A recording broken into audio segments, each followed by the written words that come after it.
sommes ici avec notre partenaire Madjiguène de Felan pour la préparation du bâtiment, pour animer ce panel sur la construction durable qui est aujourd'hui une question d'actualité, un enjeu majeur sur lequel nous travaillons énormément avec nos partenaires, notamment ONU Habitat. C'est la raison de notre présence dans ce panel pour présenter nos initiatives mais aussi parler de l'avenir sur cette question très pertinente. Vos initiatives, quelles sont les initiatives du gouvernement pour une construction durable? Vous avez parlé des défis tout à l'heure, notamment des défis réglementaires et financiers. Oui, le gouvernement travaille énormément sur cette question parce qu'il y a beaucoup de défis à relever. Le défi réglementaire parce que la construction durable est aujourd'hui quelque chose de nouveau chez nous. Donc nous travaillons énormément pour pouvoir l'intégrer dans notre armature parce que nous avons que la construction classique depuis longtemps.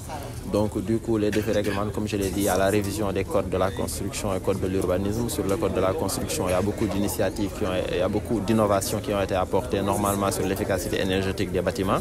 Pour les initiatives aussi, comme vous avez vu, on l'a présenté avec ONU Habitat, il y a un important projet d'ONU Habitat qui s'appelle Transformer l'environnement bâti avec des matériaux locaux sur lequel nous travaillons. Nous avons fini la première phase qui est l'évaluation de base et nous sommes en train de mettre en place une feuille de route. Une feuille de route qui sera accolée à la feuille de route mondiale de la Global ABC, qui est la plus grande alliance mondiale sur la construction durable, pour pouvoir accompagner toutes les initiatives liées à la construction, mais aussi la promotion des matériaux locaux.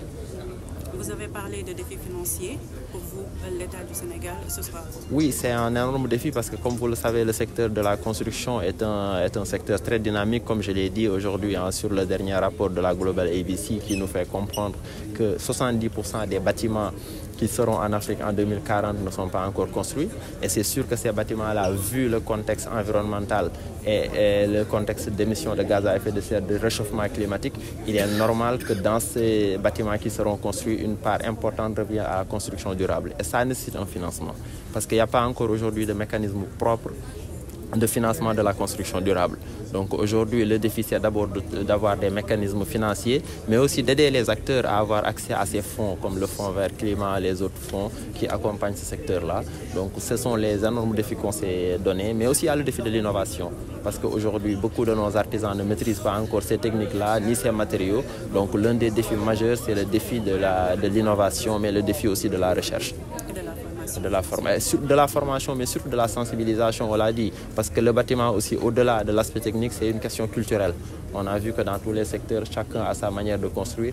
Et le modernisme est venu avec un type de construction. Aujourd'hui, beaucoup de gens perçoivent très mal l'idée d'habiter dans des maisons en terre et autres. Donc l'État aussi a ce défi de sensibiliser, de communiquer, mais aussi ce défi d'exemplarité. Ci wolof. Bon, ci wolof, tey ñu ngi fi teewoon ci panel